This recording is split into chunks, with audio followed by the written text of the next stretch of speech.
question for you. Do you think Atlantis could be real? It remains as one of history's greatest mysteries. The legend began with Plato, all the way back in ancient Greece. The tale of a civilization that formed and prospered before our own. Atlantis was supposedly a highly technological society, much like the Mayans. But, as the legend says, due to the people's greed, they were punished by a flood that destroyed and submerged their cities. Different theories try to guess Atlantis' location. Some say it was in the Mediterranean Sea. Some say it's beneath the Bermuda Triangle. But, as science has shown us, Atlantis may be only an allegory for humankind. Today, you'll discover several amazing underwater cities that you have never heard of. They existed indeed and are not just a myth. We're taking you on an excursion to the underwater city of Baia, which is on the coast of Italy. Known as the Las Vegas of the Roman Empire, Baia was a resort city. The Roman elite traveled there for recreation. Imagine an open-air spa. That was Baia. You can visit the submerged town by scuba diving and get close to that perfectly preserved, magnificent Roman sculpture, a true underwater wonder. You can spot the crumbled temples and buildings through glass-bottom boats. This is a moss-covered museum in Claudio's Nymphaeum. To your left, you can see a collection of classical Greek statues. Swimming down the Via Herculeana, you'll arrive at Villa Aprotio. Villas are Italian-style houses, and here you can admire their original marble floors. Notice the black and white patterns and the astounding shapes they make. Next, you'll arrive at Portus Julius. Can you see the collapsing wall structures at the bottom of the seafloor? You'll see well-preserved columns and limestone floors. Behold the ruins of the thermal baths of Lacus. The remaining multicolored mosaics are something great to see. You'll see their orange, blue, and green tiles if you get close enough. At Pisoni's Villa Pila, you'll see 25 preserved Roman pillars. Notice the arches, the frescoes nearby, and the magnitude of this well-kept treasure. The city was located over natural volcanic vents, so there were hot springs to be used at will. People went there looking to have an excellent time. And when I say people, I mean some of the great Roman emperors we learn about in school: Nero, Cicero, Caesar. But around the 8th century, the city was sacked and the luxurious town was abandoned. Slowly, the water level rose and the city started to drown. You are on a summer vacation off the coast of Greece, 4 hours outside of Athens, in the Peloponnese Peninsula on Pavlopetri. You dust off your snorkel and head for a free dive on a bright sunny day. Sometime into the dive, you start noticing patterns on the seabed. 13 feet below the surface, the outline of familiar objects starts to appear, one by one. As you continue swimming, what looks like the outline of an entire city emerges before your eyes. You wonder, how could water have taken the whole city? Rocks are perfectly aligned into what appears to be the foundation of a building. Nicholas Fleming, a British oceanographer on vacation in Greece, was the person that discovered Pavlopetri. He was documenting the seafloor artifacts. The team found the site filled with pots, storage vessels, and tools. A quern stone, for instance, is a tool used for grinding grains and turning them into flour. Multiple amphoras, which were found then, indicate that this settlement dated back to the Bronze Age, 5,500 years ago, when people started living in towns. The settlement is believed to have lasted for over 2,400 years. Pavlopetri is considered today the oldest submerged town yet found, and it's impressive that it wasn't a simple village. It was a vibrant port city with stone-built buildings, a marketplace, streets, and even squares.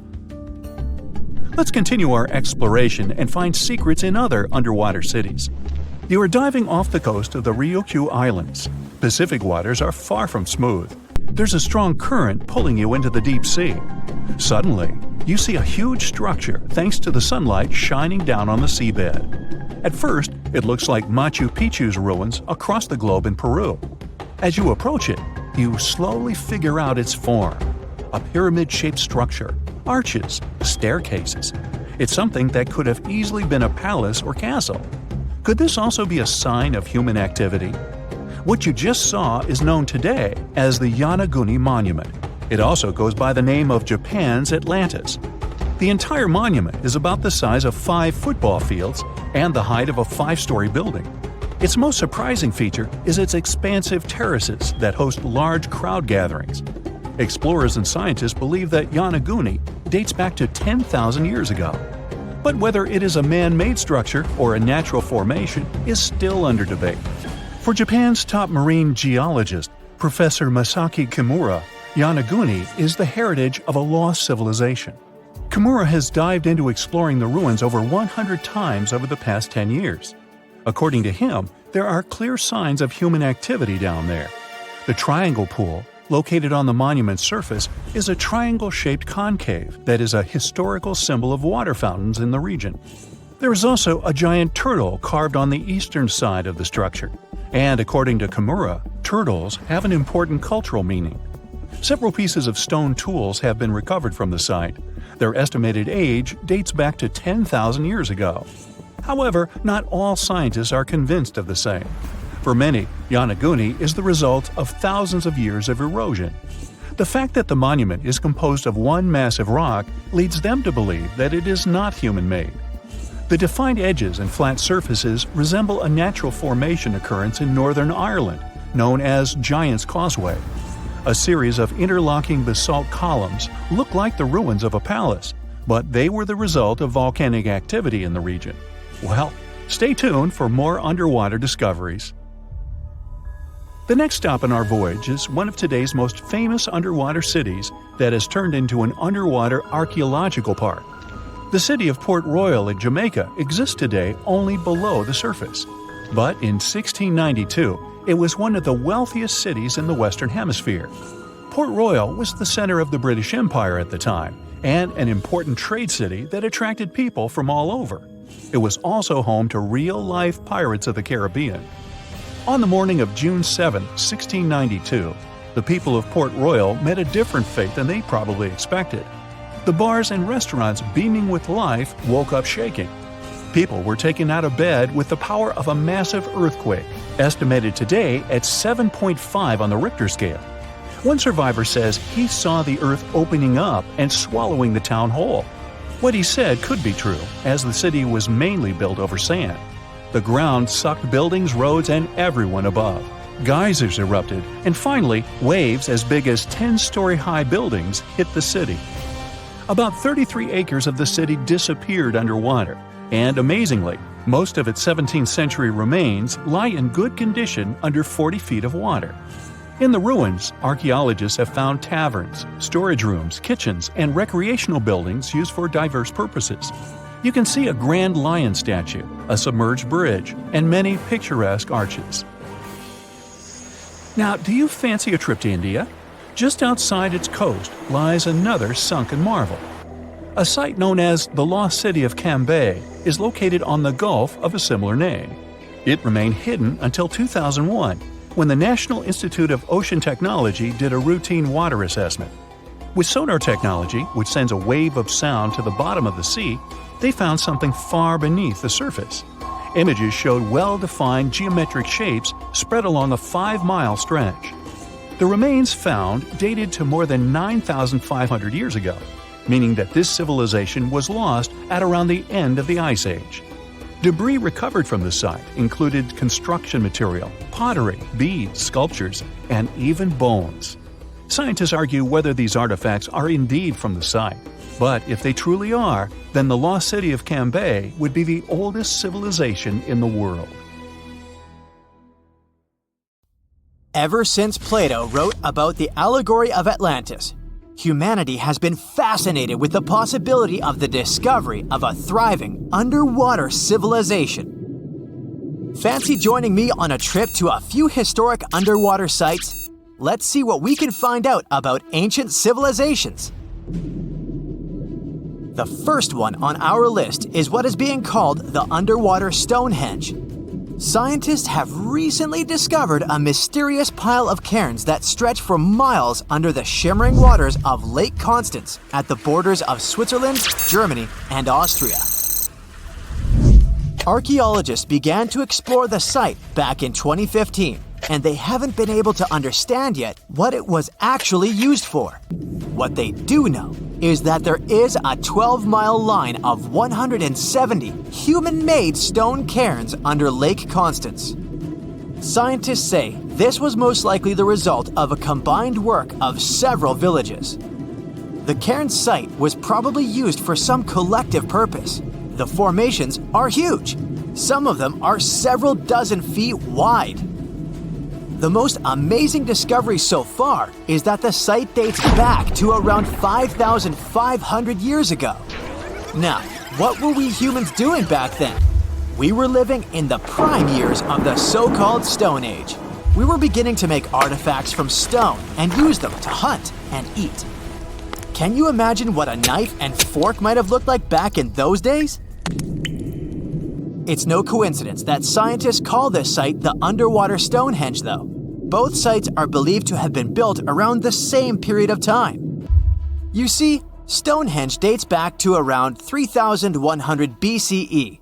Both sites carry the distinct characteristic of stone monuments built in a circle. Not to mention the fact that scientists also haven't figured out why on Earth our early ancestors would feel the need to build a monument such as Stonehenge. Well, the mystery of Lake Constance hasn't been solved yet.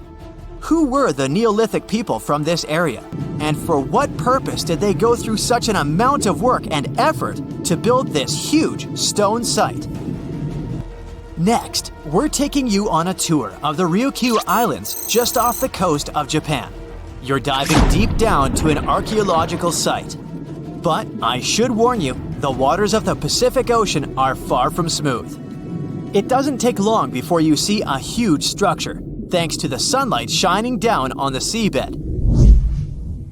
At first, it looks like Machu Picchu's ruins located across the globe in Peru. As you approach the site, you slowly figure out its forms. A pyramid-shaped structure, arches, staircases. It's something that could have easily been a palace or a castle. Could this be a sign of human activity? What you've just seen is known today as the Yonaguni Monument.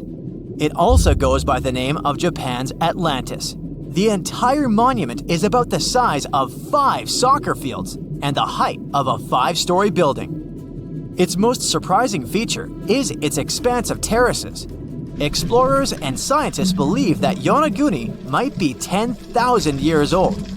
But whether it's a human-made structure or a natural formation is still under debate. For Japan's top marine geologist, Professor Masaki Kimura, Yonaguni is the heritage of a lost civilization. Kimura has dived to the bottom of the ocean to explore the ruins over 100 times over the past 10 years. According to him, there are clear signs of human activity down there. On the monument's surface, there is a triangle-shaped concave that is a historical symbol of water fountains in the region. There's also a giant turtle carved on the eastern side of the structure. And, according to Kimura, turtles have an important cultural meaning. Several pieces of stone tools have been recovered from the site. Their estimated age is around 10,000 years. However, not all scientists support this theory. For many, Yonaguni is the result of thousands of years of erosion. The fact that the monument is composed of one massive rock leads them to believe it's not human-made. The defined edges and flat surfaces resemble a natural formation in Northern Ireland, known as the Giant's Causeway. The basalt columns look like the ruins of a palace, but they're actually the result of volcanic activity in the region. Now, you're flying to the coast of Greece, 4 hours away from Athens. More specifically, you're in the Peloponnese Peninsula. You dust off an old snorkel and head for a free dive on a bright sunny day. Sometime into the dive, you start noticing patterns on a seabed. 13 feet below the surface, outlines of familiar objects start to appear, one by one. As you continue swimming, what looks like the outline of an entire city emerges in front of your eyes. Are you wondering how water could have taken the whole city? Rocks are perfectly aligned into what appears to be the foundation of a building. This is Pavlopetri, an ancient city you've probably heard about for the first time. It was discovered by Nicholas Fleming, a British oceanographer, when he was on vacation in Greece. He had heard rumors about Pavlopetri's existence and indeed found several artifacts on the seafloor. He went back to the area a year later with the team. They found a site filled with pots, storage vessels, and tools. A kernstone, for instance, is a tool used for grinding grains and turning them into flour. Multiple amphoras indicate that this settlement dates back to the Bronze Age, 5,500 years ago, when people started living in towns. The settlement is believed to have existed for over 2,400 years. Today, Pavlopetri is considered the oldest submerged town ever discovered, and what's impressive is that it wasn't a simple village. It was a vibrant port city with stone buildings, a marketplace, streets, and even squares. The next stop on our voyage is one of today's most famous underwater cities that has been turned into an archaeological park. The city of Port Royal in Jamaica exists only below the surface, but in 1692 it was one of the wealthiest cities in the Western Hemisphere. Port Royal was the center of the British Empire at the time and an important trade city that attracted people from all over the region. It was also home to real-life pirates of the Caribbean. On the morning of June 7, 1692, the people of Port Royal met a different fate than they had probably expected. The city woke up shaking. People were thrown out of their beds by the power of a massive earthquake, ranking 7.5 on a Richter scale. One survivor said he had seen Earth opening up and swallowing the whole town. What he said could be true, as the city was mainly built on sand. The ground swallowed buildings, roads, you name it. Geysers erupted, and finally, waves as big as 10-story buildings hit the city. About 33 acres of the city disappeared under the water. Amazingly, most of its 17th century remains are still in good condition under 40 feet of water. Archaeologists have found taverns, storage rooms, kitchens, and recreational buildings used for diverse purposes. You can also see a grand lion statue, a submerged bridge, and many picturesque arches. Of course, I saved the best for last: India. Just off its coast lies another sunken marvel. A site known as the Lost City of Cambay is located in the Gulf with a similar name. It remained undiscovered until 2001, when the National Institute of Ocean Technology made a routine water assessment. With the help of sonar technology, which sends a wave sound to the bottom of the sea, they found something far beneath the surface. Images showed well-defined geometric shapes spread along a 5-mile stretch. The remains date to more than 9,500 years ago, meaning this civilization was lost at around the end of the Ice Age. Debris recovered from the site included construction material, pottery, beads, sculptures, and even bones. Scientists argue whether these artifacts are indeed from the site, but if they truly are, then the lost city of Cambay might be the oldest civilization in the world. In 1952, an Air Force plane called C-124 Globemaster II crashed into a big mountain while flying from Washington to Alaska. Sadly, everyone on board, 52 people in total, didn't make it. The bad weather at the time made it hard to find the crash site, and even later, any attempts to locate it failed. But in 2012, a helicopter crew doing a training mission spotted the pieces of the crashed plane on a glacier called Colony Glacier in Alaska. They started looking for more pieces and confirmed it was indeed the missing plane. Since then, every summer for about a decade, different military groups have been helping in an operation called Colony Glacier. They've managed to identify 40 out of the 52 people whose lives were lost in the crash. The soldiers taking part in this mission take their promise seriously to never leave a fallen comrade behind. They believe it's their duty to bring back those who didn't make it. Another discovery comes from the Alps. In 1991, some hikers exploring the picturesque Alps stumbled upon a human body. It was half frozen in ice at the top of a mountain pass between Italy and Austria. At first, the local police thought it might be a mountaineering accident, but in a few weeks, archaeologists started claiming that this guy might have lived more than 5,000 years ago. They eventually gave the frozen fellow the nickname Ötzi. He was named after the nearby Ötztal Valley. He's become quite famous as the oldest ice mummy on record. Ötzi's frozen state might not be as unique as we thought, and that's where things get really cool. Archaeologists have another theory. See, at first, everyone was convinced that Ötzi marked the start of a cooler period because he had been frozen in the ice without any interruptions since he had lost his life. Yet, over the past few decades, glaciers and ice patches worldwide have been melting away like ice cream on a hot summer day. Not just Ötzi, but other ancient relics like bodies, hunting gear, horse droppings, and even ancient skis started to appear. So, archaeologists say there are similar sites. They found quite a few, and they all fit perfectly into this growing field of glacial archaeology. It seems like as the world warms up, it will show even more ancient secrets from the deep freeze. Moving on to another amazing discovery. In 2018, William Taylor and Nick Jarman were exploring the snowy slopes of Mongolia's Altai Mountains. They found an ancient treasure trove hidden in the ice. Inside the trove, they found a well-preserved 3,000-year-old arrow shaft adorned with ochre markings. It was in pristine condition, a rarity for organic items that old. They found other items too, like a bronze arrowhead with bits of animal sinew still attached. All of these relics had been untouched for hundreds of years, since they had been locked in the ice.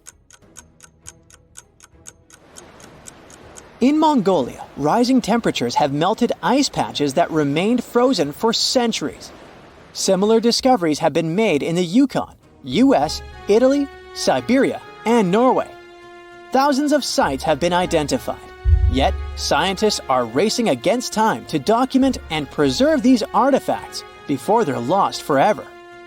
The study of these artifacts challenges the definition of these environments as wildernesses and shows how indigenous people coexisted with nature there. Sometimes people find simple items too, as simple as a sandal. This one, discovered on one of central Norway's mountain passes, indicates that people used this route roughly 1,700 years ago. This suggests that there was less snow and ice in that area back then. The sandal, dating back to around 300 BCE, resembles Roman sandals of that era. Again, in Norway, hunters found an iron sword high up on a mountain, more than 5,250 feet above sea level. There's no nearby burial site, and it's puzzling why someone would have a sword in such a remote location. Archaeologists speculate that the owner might have become lost. Then, in 2011, unusual objects resembling giant slingshots began to emerge as the ice melted. Radiocarbon dating suggests that this particular object was crafted around 400 BCE. It measures over 3 feet long and has knife cuts. Those puzzled archaeologists until one team member recognized them as tang, or pliers, used to secure loads on sleds when transporting hay or leaving for animal food. People in the area used hay sleds with pliers until the 1950s, when tractors became more common. Now, let's get back in time to thousands of years ago. We can easily do that by looking at this woolly mammoth. This creature looks a bit like a cherished but slightly worn-out toy. This ancient giant, whose heyday was 39,000 years ago, is the best preserved mammoth ever found. Even its signature shaggy hair is surprisingly well preserved, having been trapped in glacial ice until its recent discovery in Siberia. This remarkable animal is stepping into the limelight in Yokohama, Japan. Scientists are running tests that might bring this extinct species back to life. When they stumbled upon this female mammoth, they uncovered a hidden treasure. a sample of her blood preserved beneath the ice. So they believed this ancient blood could hold the key to resurrecting the mammoth. They also found well-preserved muscle tissue. She was between 50 and 60 years old when she met her icy fate. The discovery of mammoth blood has reignited debates about the ethics of bringing back extinct creatures, like in Jurassic Park. Their ambitious plan is to implant an egg into a living elephant for a 22-month pregnancy, hoping that at least one living mammoth cell might survive.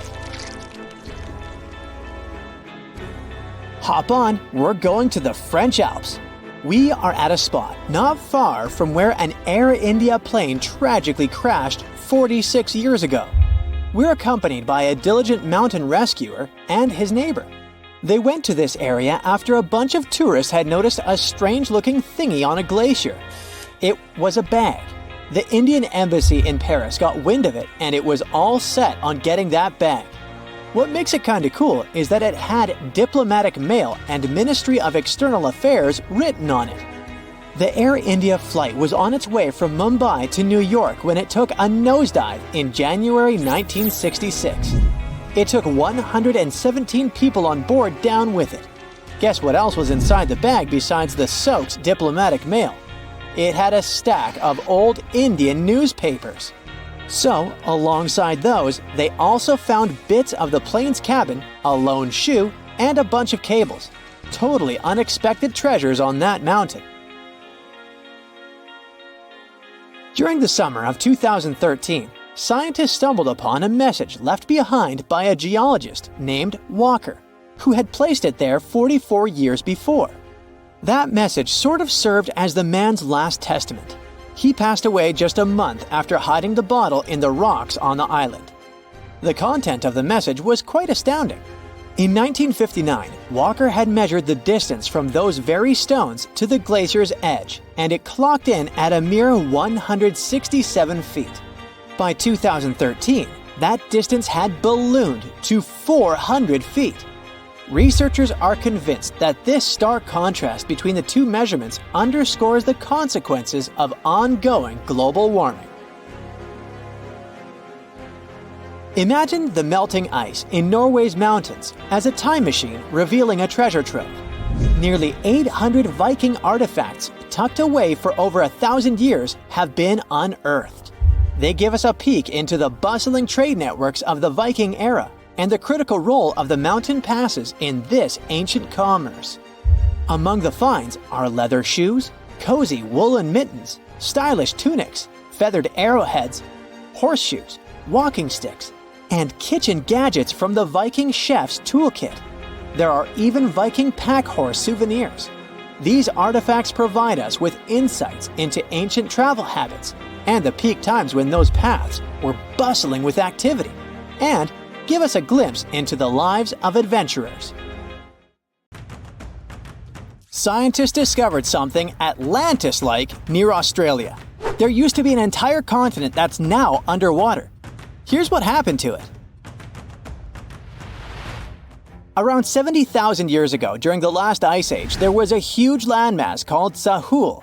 It was located in the southwestern Pacific Ocean. This ancient supercontinent connected what we now know as Australia, New Guinea, Tasmania, and the Aru Islands into one giant piece of land. Imagine lush tropical rainforests surrounded by beautiful mountains. Sahul's tallest mountains were in the New Guinea highlands, with peaks reaching over 13,000 feet. This beautiful place was home to a variety of unique animals, most of which were pouched creatures. But back then, they weren't just koalas and kangaroos. Sahul was filled with different types of grazers, burrowers, scavengers, and predators. It was home to a huge diprotodon, a powerful hunter Thiosolio, and a horrifying Megalania, a creature that's much larger than any living lizard today. It was a unique place because the rest of the world was filled with placental animals at the time, like wolves, elephants, and humans. In Sahul, the only normal mammals were bats and rodents. But not all its parts were the same. The Timor, Arafura, and Carpentaria regions were covered by hot savanna and dry forests. It looked kinda like modern Australia, hot air deserts with scrubland, steppe, and temperate forests along the eastern coast. Back then, people were migrating all across the world. They made an incredible journey from Southeast Asia to Sahul and first arrived here from 60 to 45,000 years ago. They mostly traveled by foot and crossed the sea using bamboo rafts and simple boats. They came there from an ancient landmass called Sunda, which includes parts of Southeast Asia. They traveled across a series of islands known as Wallachia and eventually spread across Sahul. And it wasn't a small journey. Sahul was huge, around 4.1 million square miles. That's bigger than the USA or Canada. It stretched from the equator to around the southern part of New Zealand. So they arrived in what is now Australia and became Australia's first people.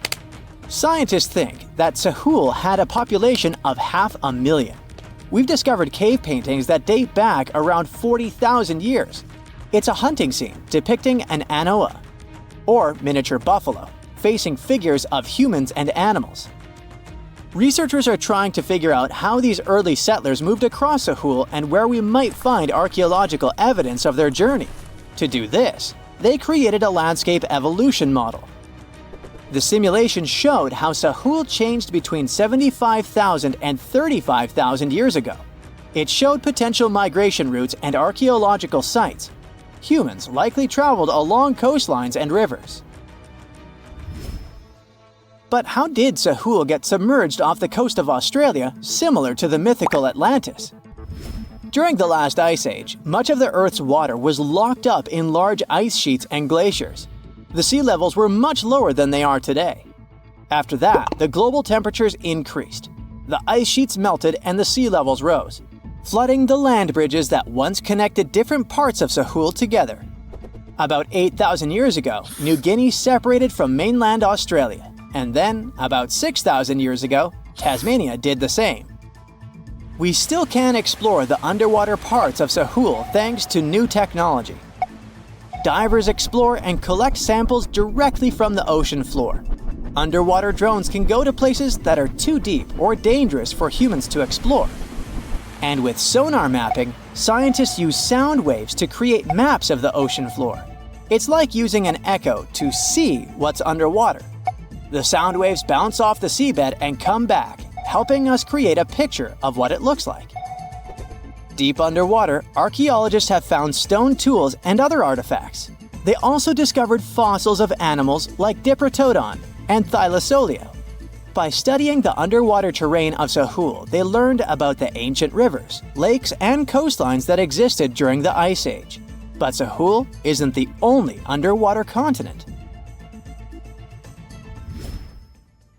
Sahul isn't the only hidden gem of Southeast Asia. Take Sundaland, a place made up of Sumatra, Java, Borneo, and some other islands. This place was crazy huge during the Ice Age, but now almost fully underwater. Almost, but not entirely. The parts above the ocean are teeming with life. If you like birds, check this place out. It has almost a fifth of the world's bird species. You can spot colorful birds like the Java hawk eagle and the Bali starling among the lush forests. It's also a home to a fourth of Earth's fish species. Sundaland's waters are a haven for marine life, even the most exotic animals like the Asian arowanas. It's also a treasure trove of flowers. That's where you can find Rafflesia and Titan arum, the world's largest flowers. This makes it very similar to Zealandia. Zealandia is a long, narrow piece of land about half the size of Australia. It broke from Antarctica about 100 million years ago. Just like Sundaland, it isn't fully underwater. 7% of it stayed above sea level. This sticking out little piece is what we now call New Zealand, along with Stewart Island and some smaller islands. These pieces of Zealandia are lush and warm. They're packed with volcanoes, mountain ranges, beautiful natural geysers, and hot springs. Local people, Maori, use these hot springs for cooking. People place corn, eggs, and vegetables in baskets and lower them directly in the hot springs. Sometimes they cook food in a pit oven using heated rocks. Another hidden world is known as Argoland. This mysterious landmass was once part of Australia, back when dinosaurs chilled around. It drove scientists crazy for decades. They knew it existed because it left a huge stretch on the ancient seafloor, the Argo-Abyssal Plain. About 155 million years ago, it broke off from Australia, saying bye-bye. The continent drifted somewhere north, and when it reached Southeast Asia, it just vanished. Scientists had no idea where it went, but recently they finally found its remains. Turns out, poor Argoland's lower parts started drowning into the Sunda Trench, a horrifyingly deep oceanic pit. The Earth's crust sunk into the mantle. Meanwhile, the upper parts of Argoland were pushed upward, grabbing the younger rocks on land. Because of this, Argoland broke apart into a bunch of smaller pieces. These pieces formed parts of Borneo, Java, Sulawesi, and other regions. The remains are buried under Indonesia and Myanmar. Imagine a colossal landmass the size of Greenland, Greater Adria. Its journey began about 240 million years ago when it broke away from the supercontinent Gondwana. It started moving north, and after 100 million years of enjoying the warm seas, it suddenly crashed into Europe and shattered into pieces. Most of these pieces went deep into the Earth's mantle, but some were scraped off and became part of mountain ranges like the Alps. Today, the remnants of Greater Adria are scattered across more than 30 countries, from Spain to Iran. That's why they're hard to look for. Seychelles was also once part of Gondwana. Yep, these idyllic islands are sitting atop of the ancient continent. We know a lot about it because of its fascinating granite outcrops. 100 years ago, Alfred Wegener discovered continental drift, but no one believed him. These granite outcrops helped him prove that he's not crazy and that tectonic plates really are moving. The Seychelles broke off from India and Madagascar and eventually became a sad loner in the Indian Ocean. This probably happened because of some insanely active volcanoes in the Deccan Traps. But now, the islands are home to unique species both on land and in the coral reefs nearby. Mauritius broke off from India after the dinosaur wiping. Along its journey, it stretched into a long ribbon-like shape and also broke into pieces. Now it's all scattered beneath the Indian Ocean. Scientists stumbled upon this lost land by studying tiny ancient crystals called zircons. These zircons are like time capsules. They date back an astonishing 660 million to 2 billion years. That's even older than Mauritius itself. These ancient crystals hinted that there's another Atlantis somewhere nearby. Turns out there are hidden continents all around the world, and maybe we'll discover more of them in the future. The ancient city of Taposiris Magna is hidden on the northern coast of Egypt. These days it has very little of its former glory, but what lies beneath it may hold the secret to uncovering a famous mystery, that of Cleopatra, the most memorable Egyptian queen in history. The recently discovered tunnel is also known as a geometric miracle for its time. Excavations have uncovered a 43-foot-long structure below the ground, which is partially submerged in water. Its shape and construction technique are similar to that of the Eupalinos Tunnel, another amazing ancient discovery. This one is located in Greece and was built by excavating simultaneously from 2 points, aiming to have them meet in the middle. The use of math and geometry to make this construction was astonishingly precise for those days, more so since it was built near a mountain. Archaeologists that have been working on the Taposiris Magna site since 2004 believe this tunnel may lead to the lost tomb of Cleopatra. The clues they found so far seem to back up this theory. For starters, the city and its temple were built by one of Cleopatra's ancestors, Ptolemy II. All the architecture seems to indicate it was dedicated to the ancient spirit Osiris and his queen Isis. Throughout her reign, Cleopatra did try to associate herself with Isis, so it may be no surprise she chose this location as her final resting place. Scientists have yet to pinpoint Cleopatra's tomb. But research continues with the help of modern technology. To study this location better, archaeologists have even used a special device called ground-penetrating radar. This tool allows us to analyze what lies beneath the ground without being intrusive. Since this tunnel is so old, research needs to be done very delicately. Seeing pictures of what's underground before you start digging is incredibly useful and has been done here since 2011. Finally discovering Cleopatra's tomb may help us piece together her story, especially what might have happened during the last portion of her life, which is still surrounded by mystery. We still don't know the exact cause of her passing. Some believe she may have let herself be bitten by a poisonous Egyptian cobra.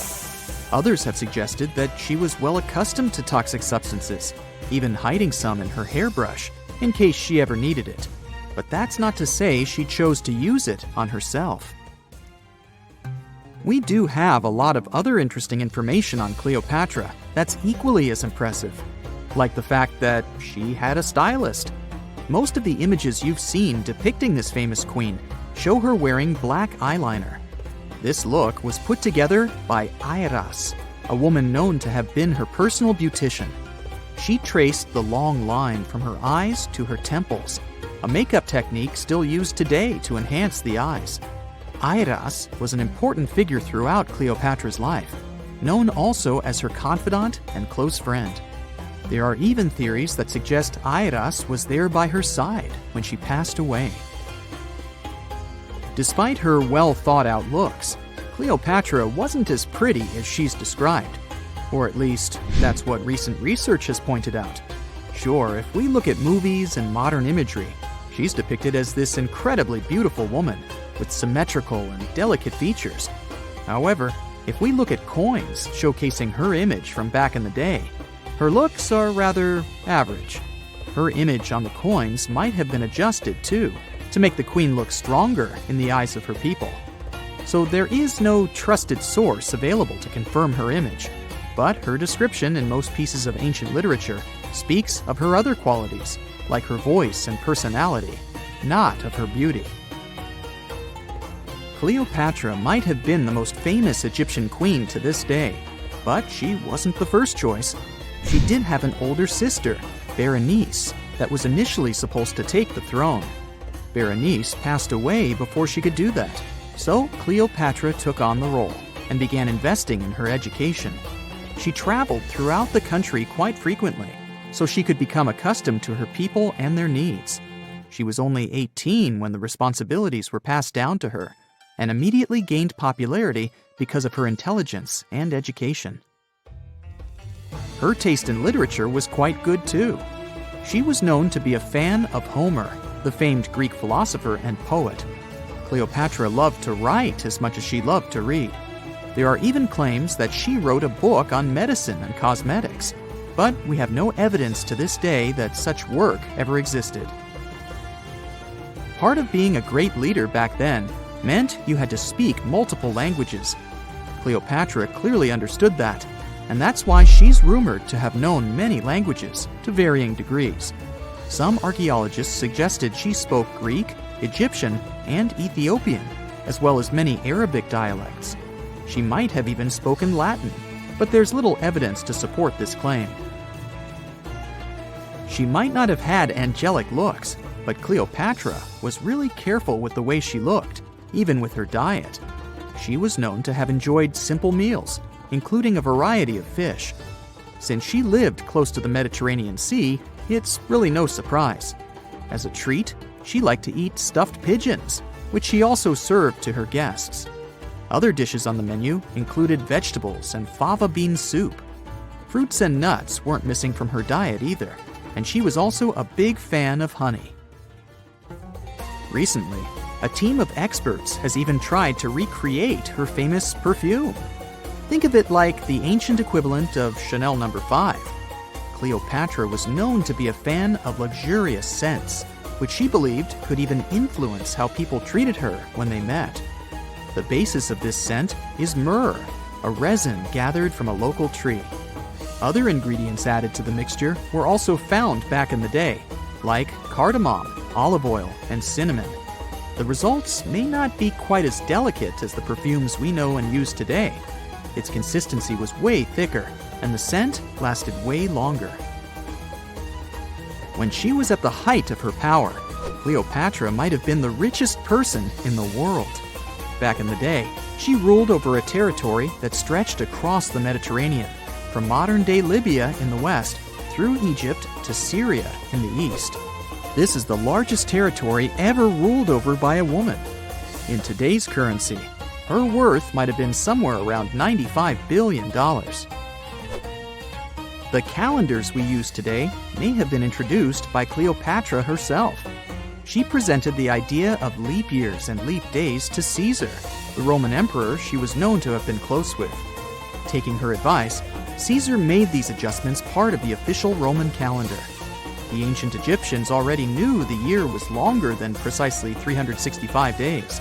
They discovered this by studying the brightest star in the sky, called Sirius, and concluded that a year is actually 365 and 1/4 days long. It was Elizabeth Taylor that famously introduced Cleopatra to pop culture when she played her in the 1963 film bearing the same name. Up until that point, it was the most expensive film ever made. It was originally supposed to cost somewhere around $2 million, but ended up costing a mind-boggling $44 million. That's mostly because of script and production issues. To make this iconic movie, producers created 79 sets from scratch, as well as over 26,000 costumes for the cast. Elizabeth Taylor's Cleopatra costumes alone cost somewhere around $200,000. Thankfully for the producers, the movie made headlines and was well received by critics, making it a box office success. A lot of people associate Cleopatra with another famous Egyptian ruler, King Tutankhamun, nicknamed King Tut.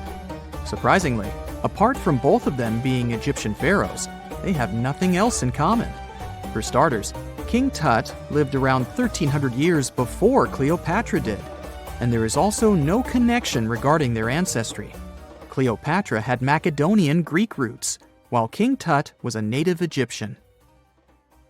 In 1850, French scientist Auguste Mariette went to Egypt looking for manuscripts, but accidentally found a head of a sphinx sticking out of the dunes.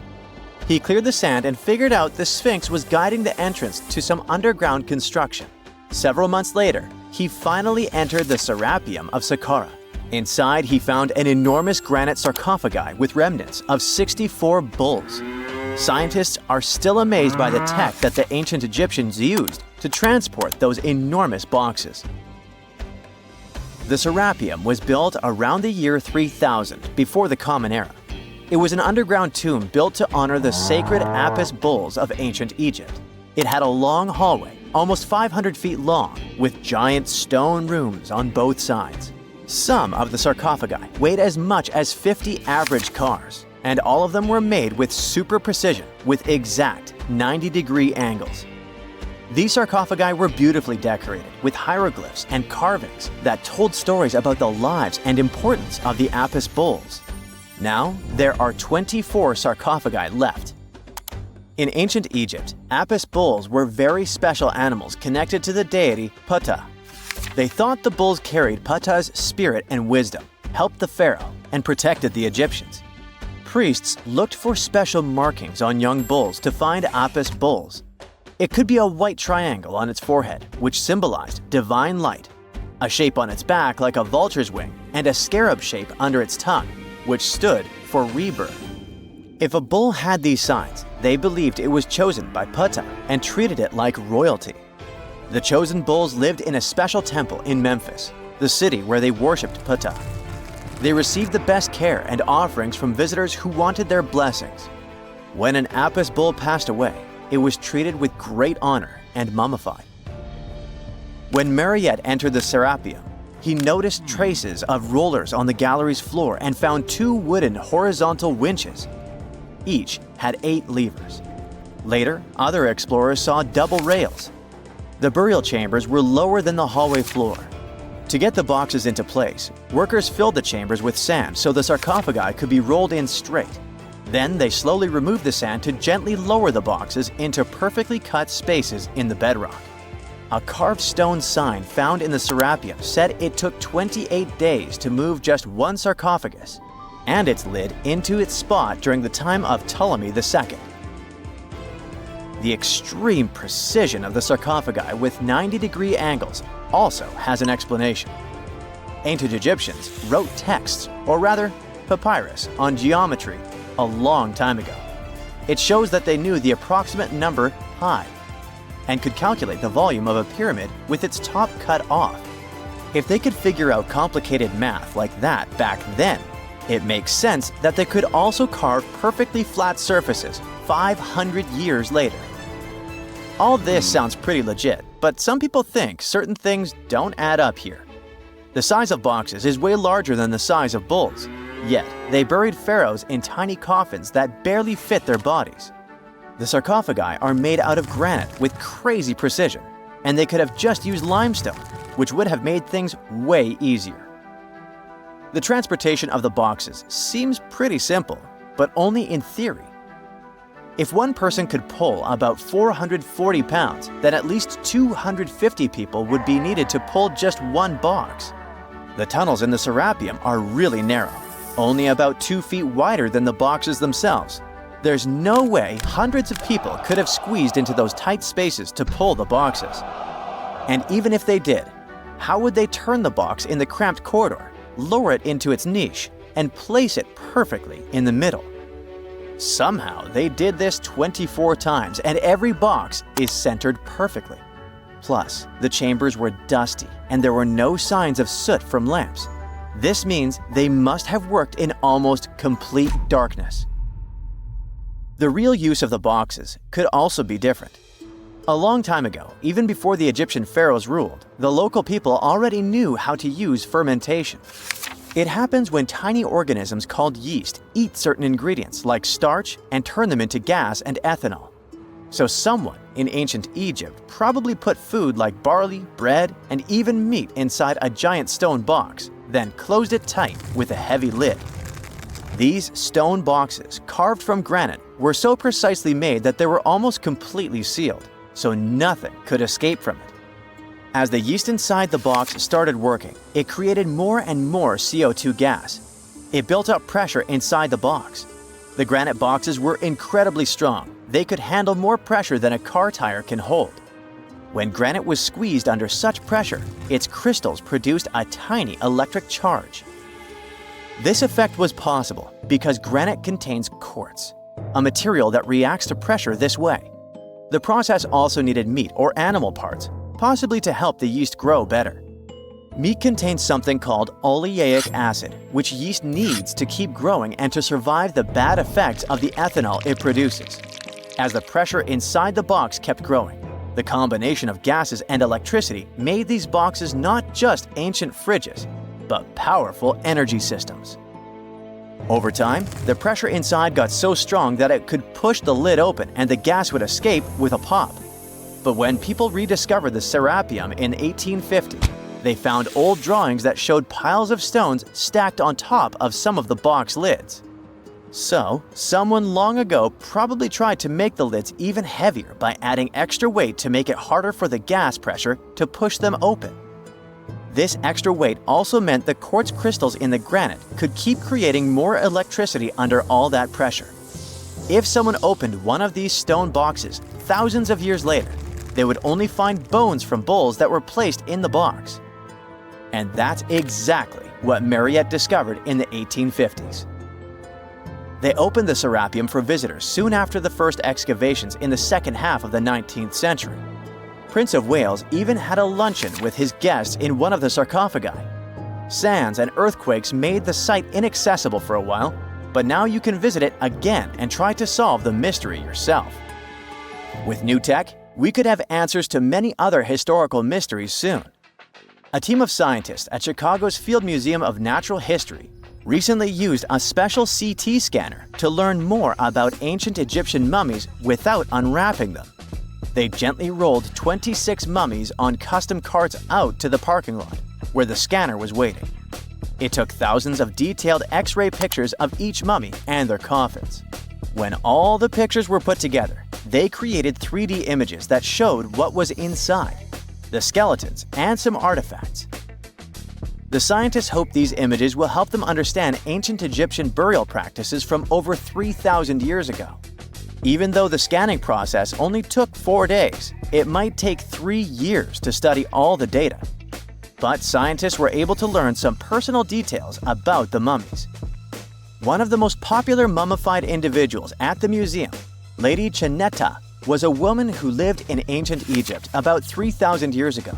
It looks like she passed away in her late 30s or early 40s. To make sure her body looked complete for the afterlife, embalmers put stuffing in her neck to keep it from collapsing.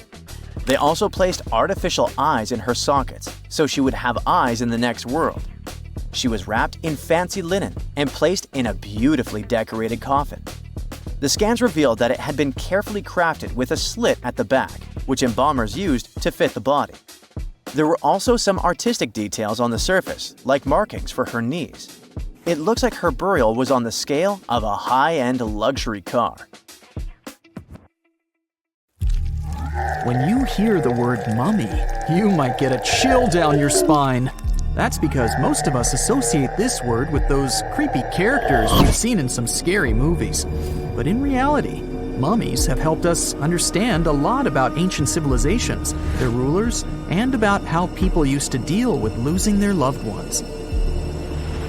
The people most famous worldwide for their mummies are the ancient Egyptians. They believed that some sort of existence after passing away was possible, if certain conditions were met. That's why they insisted on preserving the human body through the process of mummification and placing the mummy in a furnished tomb, kind of like giving it a fully functioning apartment of its own. Why did they believe in this? Well, because they were deeply connected to their natural environment for the most part. They saw the natural cycles around them, like how the sun rose every day, followed by the moon, or how new life was always sprouting from plants, even after they had wilted away. They also believed that the powerful spirit Osiris, who represented the cycle of passing away and resurrection, played a role in this process. To prepare for the afterlife, the ancient Egyptians followed certain rituals, like mummification, which involved using materials like honey, resins, and incense to preserve the body. There's no other mummy more popular than that of King Tut.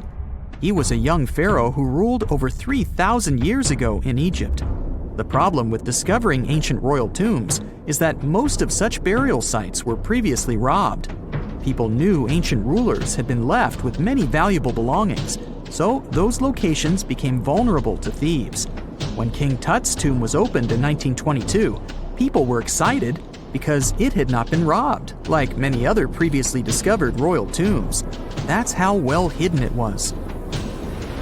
Inside, his mummy was encapsulated in a total of 3 coffins, including one made of gold.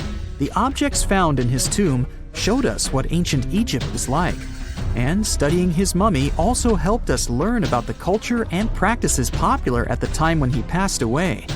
We also learned about his family by looking at his DNA. Scientists were able to discover that he had had a disease called malaria and a problem with his foot that might have made it hard for him to walk. Ramses II was another pharaoh in Egypt who ruled for 68 years, which was quite a lot back in the day. He was known for his expansion campaigns and building projects. Many objects from his time as a ruler still exist today, including a large statue of him. Ramses II was about 6 feet tall and lived to be about 90 years old. After looking at his mummy, scientists concluded that he may have had a medical condition that affected his spine. Now, remember those thieves I mentioned before? They are probably the reason why Ramses II ended up in a plain coffin in a secret collection of royal mummies at Deir al-Bahari, which was rediscovered in 1881. Thankfully, archaeologists were able to identify him because his journeys had been recorded on his wrappings. The process was really tedious too. In fact, in ancient Egypt, The mummification process could take a staggering 70 days to complete. A special person would say a very specific speech while delicately handling the body and drying it out using a type of salt called natron. They also used linen and resin to make the body look more lifelike and to wrap it in cloth. The tomb was equally as important for ancient Egyptians. The walls of King Tut's tomb, for example, were adorned with intricate artwork that depicted his journey to the afterlife, from his burial procession to his passage through the underworld. The ancient Egyptians believed that everyone made this journey after passing away, and they filled their tombs with items and paintings to help the person in their spiritual travels. Additionally, the walls of the tomb were decorated with spells from a special book, which contained a collection of poems that the Egyptians believed would help people reach the afterlife. And speaking of how important this journey was, people also placed food in these ancient tombs. In King Tut's tomb, archaeologists discovered 36 jars of vintage beverages and 8 baskets of fruit, which were believed to be left there to help him in his journey to the afterlife. The Egyptians believed that traveling to the afterlife took a really long time, so they left a lot of supplies, such as food and water, to sustain their loved ones. Pharaohs also generally had numerous luxurious garments and beautiful jewelry in their tombs to ensure that they would have a fashionable journey. These items included various types of linen clothing, such as tunics, scarves, gloves, and headdresses, as well as a lot of gold jewelry with precious stones, like bracelets, buckles, pendants, necklaces, rings, and even precious depictions of insects for protection. Some were also deposited with fans made from ivory and ostrich feathers to keep them cool in the afterlife. Some ancient rulers were even placed in their forever apartments along with boats. For example, Pharaoh Khufu built the Great Pyramid at Giza as his tomb, and a large ship was found inside. King Tut, however, was buried with multiple boat paddles, but no actual boat. Instead, he had 3 chariots and numerous walking sticks made of precious materials, perhaps indicating he'd rather travel to the beyond by land, not by water. Amongst the most interesting objects found near ancient mummies are bottles of oils and perfumes. If rulers were supposed to be fashionable, why not smell nice too, right? Also, some of them had some ancient kinds of board games, most of them made out of precious materials like gold or ivory. One of those games was called Senet.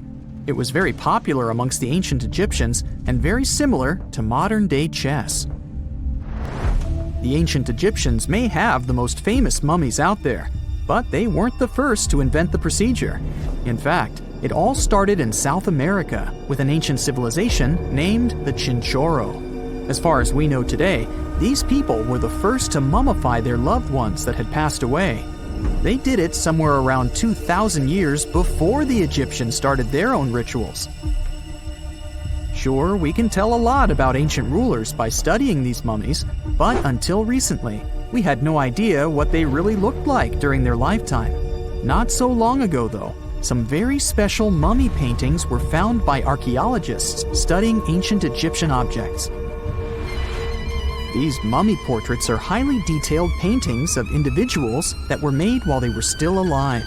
Such paintings were often painted on wood, as opposed to the classical portraits we all know about, which are painted on canvas. They are known for their realism and beauty, and have even been used by researchers to diagnose diseases by comparing them to the corresponding mummies. Some of these portraits also include depictions of jewelry, which was later found on the mummies. The recent discovery of these mummy portraits in Central Egypt is significant, as it marks the first time in over a century that such paintings have been found. Mummies appeared all around the world naturally, too. Mummification can occur without people intervening because of natural conditions, like extremely cold or hot environments, places with a lack of oxygen, or accidental exposure to chemicals that preserve the body. These conditions don't allow bacteria to grow, resulting in the body remaining more or less intact. Famous Otzi was one of these mummies. We know today he was a man who lived around 5,000 years ago in Europe.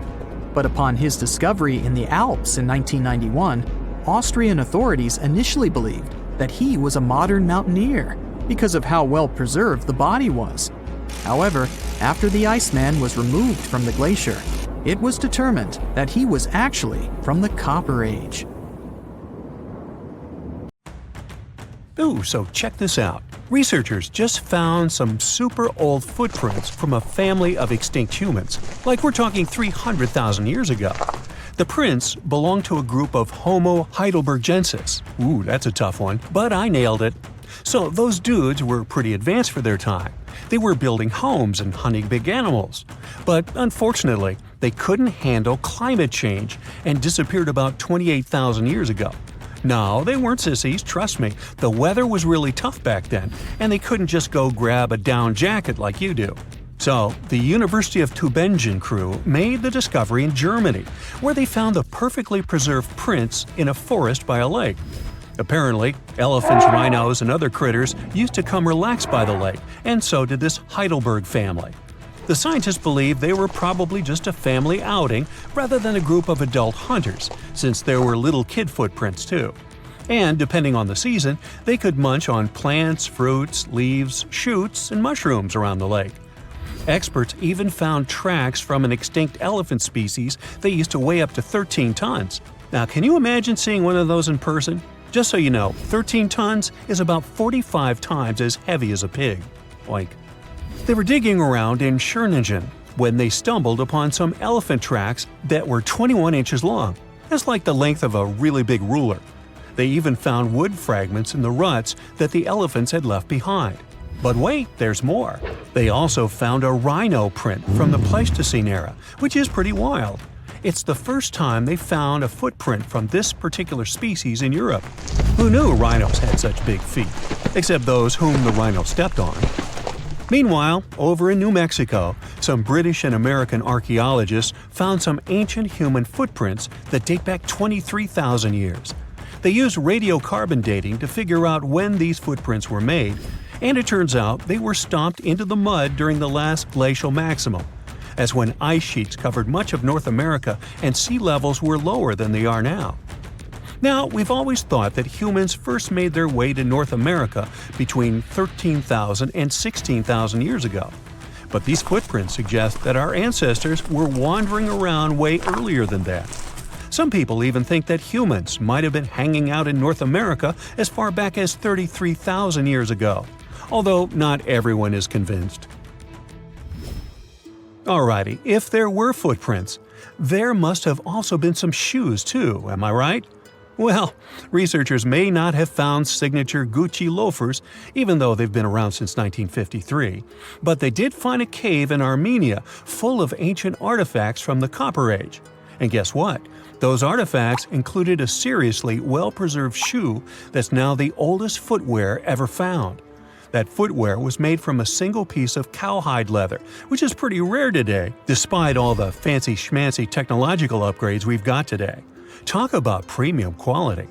Currently, the coolest modern-day designer shoes are trying to copy this hole-cut technique. The shoe was also rubbed with some kind of plant or vegetable oil for extra durability, and it even had shoelaces that crisscrossed through a series of holes, just like our beloved sneakers today. The shoe was about the size of a woman's US 7, so we're guessing it was tailor-made for some fancy-pants wealthy person. Can you imagine rocking these feet whips back in the day? They were possibly the talk of the town.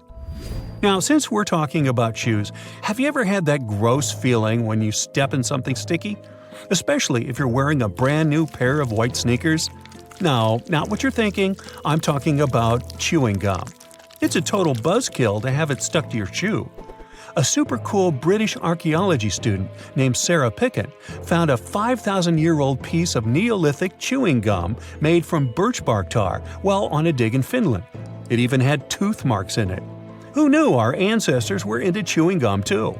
Apparently, birch bark tar has antiseptic properties, so it's believed that Neolithic peeps chewed it to help treat mouth and gum infections. So it looks like people have been spitting out gum since the beginning of time. Ah, what a tradition. Prehistoric designers had way more than just shoes to offer to prehistoric fashionistas. You're not going to find such a statement piece in the mass market, and I'm not sure about high-end boutiques either. Yep, it's supposedly the oldest purse ever found. And yep, those are dog teeth used as decorations for a handbag. According to one of the archaeologists, these teeth were all the rage back in 2500 BCE. People were putting them on everything, from clothes to jewelry. But this particular handbag was something special. It had over a dozen sets of teeth and was super fancy, which means whoever owned it was perhaps a VIP. Unfortunately, the purse itself didn't survive the test of time. All that's left are these teeth, pointing in the same direction and looking like a modern-day handbag flap. It must have been truly chic back in the day, but it's a good thing we've moved on to more humane materials for our accessories. Did you hear about the dino-sized discovery on Yorkshire's coast? Yep, sometimes scientists discover not human footprints, but dino footprints. This time, they found a record-breaking dinosaur print that could have been left by a predator taking a break 166 million years ago.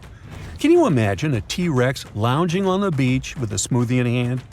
This 3-foot-long fossil, spotted in Burniston Bay near Scarborough, is the largest ever discovered in the region. The team of researchers who studied the track concluded that it was made by a giant carnivore like a megalosaurus. That's one big and hungry dino. The footprint is the largest made by a theropod, which is a group of bipedal dinosaurs that includes the infamous Tyrannosaurus rex. So, we're talking about some seriously big and scary creatures here. A paleontologist from the University of Manchester said the discovery had shed new light on the behavior of these carnivorous giants. Apparently, features of the footprint suggest that this large predator was squatting down before standing up. Maybe it was doing some yoga or taking a bathroom break. Who knows? Another archaeologist, Marie Woods, stumbled across the print while collecting shellfish on the shore. She said she couldn't believe what she was looking at. I mean, who would expect to find a giant dinosaur print while picking up some clams? It's lucky that Ms. Woods and Rob Taylor, a local fossil collector, rescued the fragile print from the shoreline. Experts warned that it was at risk of being lost to erosion or landslides. Now, plans are in motion for the footprint to go on public display at the Rotunda Museum in Scarborough. But there's some more dino-mite news. Several drought conditions in Texas have revealed ancient dinosaur footprints that are over 100 million years old. Multiple dinosaur tracks belong to the dinos were recently discovered at Dinosaur Valley State Park in northwest Texas. The droughts have caused a river running through central Texas to dry up almost entirely, which is how these prehistoric prints were finally uncovered. This guy was a real beast, measuring 15 feet and weighing in at 7 tons. It used to roam the area over 113 million years ago, according to the state park. About 60 prints from this dino have been revealed due to the drought, with an estimated 140 tracks from the dinosaur in total. But that's not all. Prints from Serapeum were also discovered. This creature was a massive 66 feet long and weighed about 48 tons when fully matured. Experts believe that the Acrocanthosaurus preyed on Serapeum, which explains why their prints were found together. There's a weird thing though. Serapeum was bigger than Acrocanthosaurus. Can any professors please explain to me why the smaller dude would munch on the bigger one?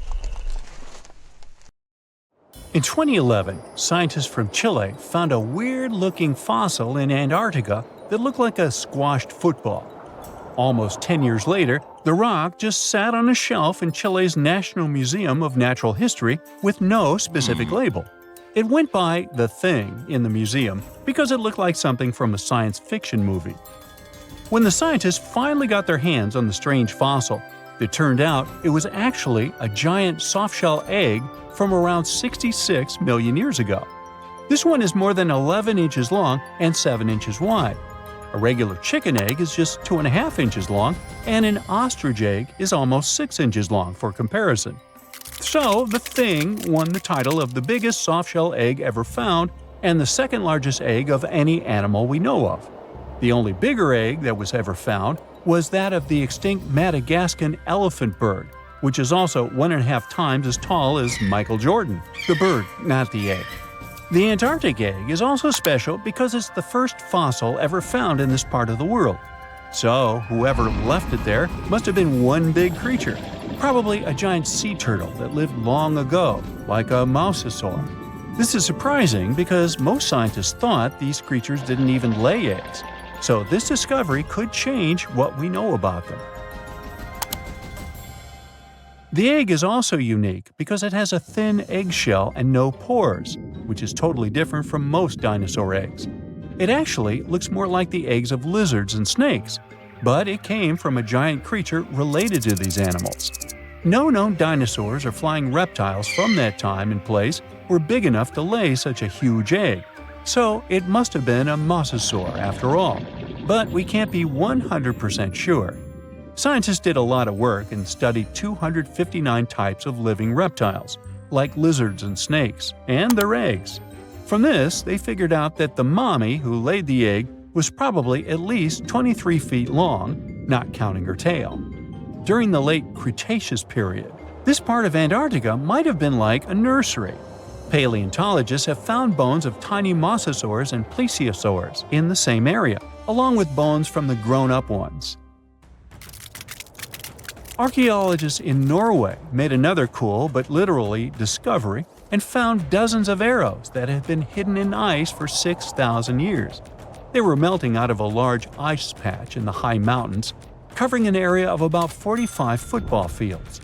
In 2014 and 2016, when the summers were extra warm, scientists went to an ice patch called Langfoni to look around. They also found lots of reindeer bones and antlers there. Some of the arrows were whole and some in pieces, along with 5 arrowheads around the melting ice patch. This is more arrows than have been found at any other frozen site in the world. Some of the 68 found arrows date back to the Neolithic period, and the newest ones are from the 14th century of the Common Era. Ice is like the perfect time machine that can preserve whatever ends up there in an almost perfect condition. Langfoni became famous as one of the first ice patch sites after a local hiker found a 3,300-year-old leather shoe right next to its edge.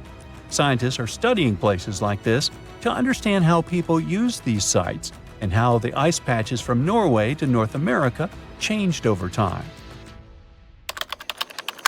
Now, once upon a time, around 32,000 years ago, to be exact, a squirrel buried some seeds near a river in Siberia.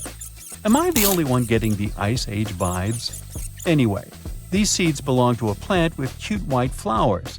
Thousands of years later, a group of scientists found these seeds buried deep in the frozen ground, about as far down as a 12-story building is tall.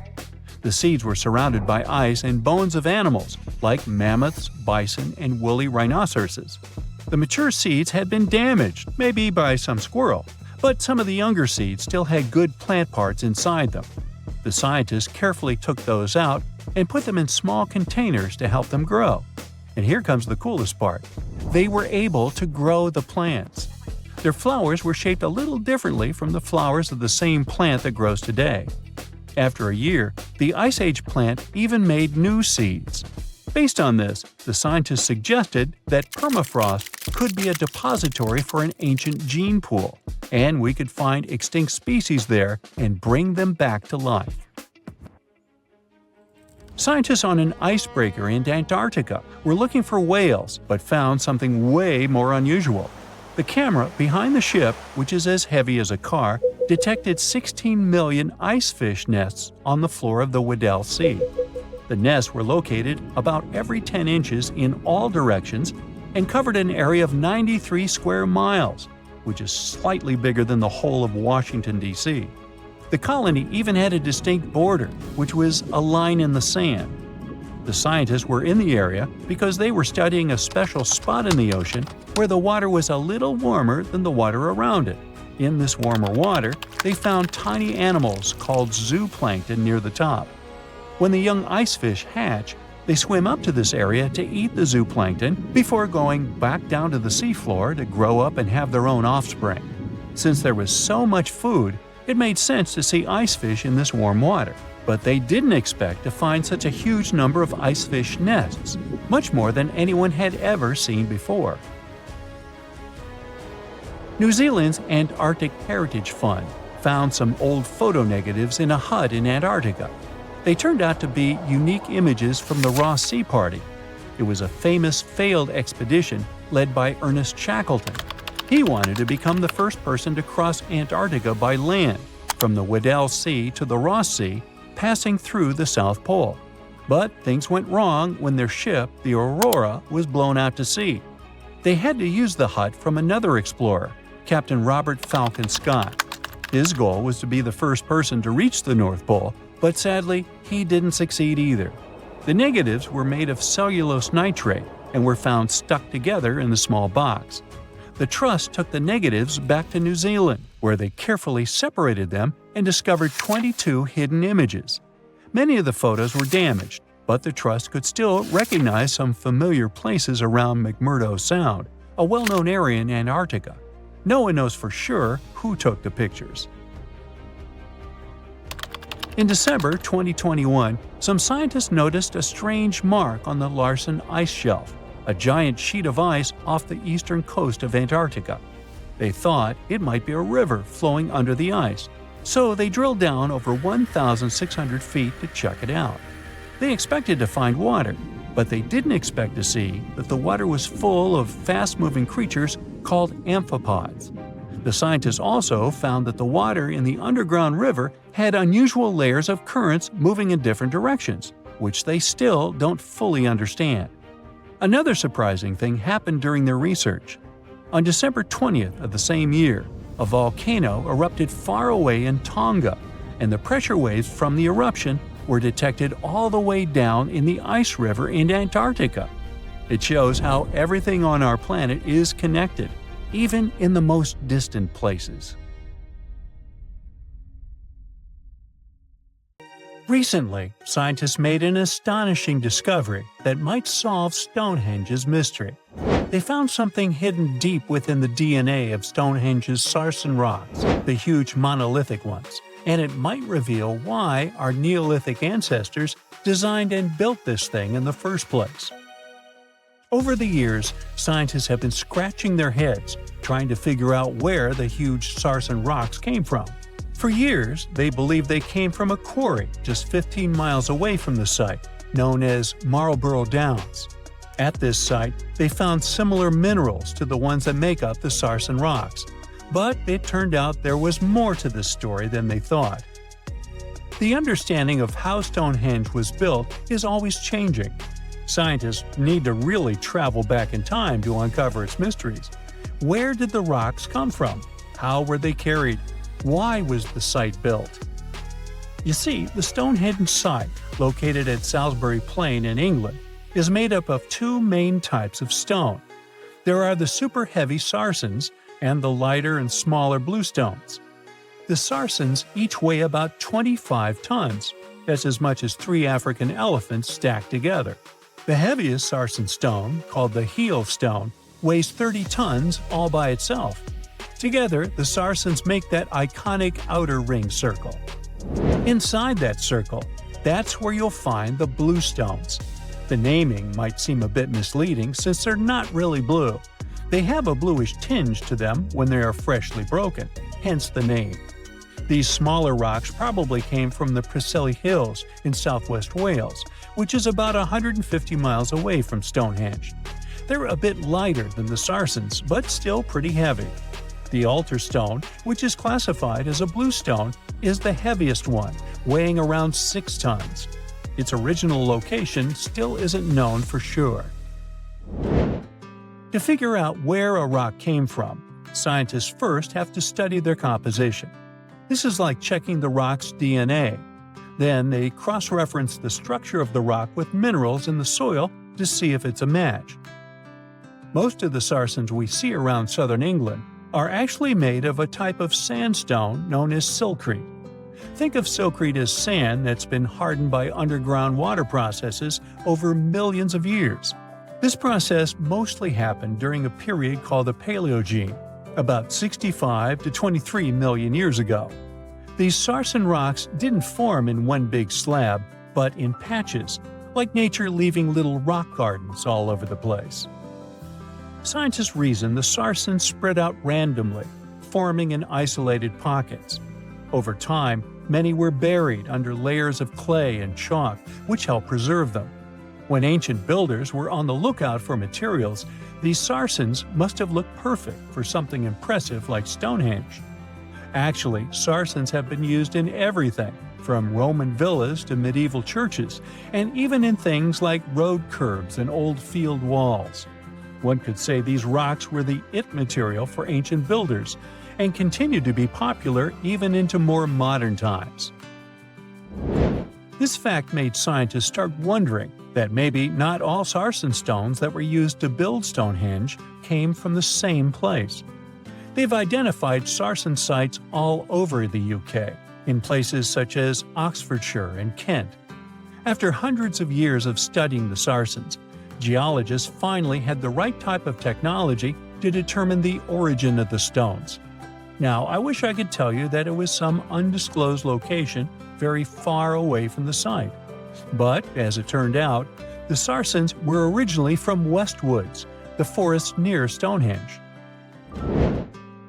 A new factor came into play when excavations uncovered empty stone holes, showing that at least 6 blue stone pillars were removed from a Pressley Hills site called Wan Main in Prehistoric. They had a stone circle over there, and it's believed that some of Stonehenge's rocks were recycled rocks from this more ancient circle. If this is true, it might be that Stonehenge is part of a much larger landscape of ancient sites. If this is the case, then Stonehenge is just the cherry on top of a much larger scale project. Think of it as the sacred centerpiece of an entire landscape of monuments, mounds, stone circles, and things. This is why scientists want to find out where the rocks came from so badly. It could lead to why and how Stonehenge was built. Now, Stonehenge didn't just pop up overnight.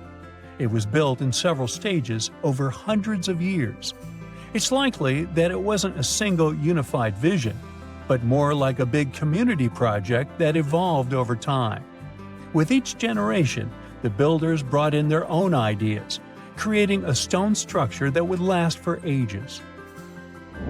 The first stage was around 3100 BCE.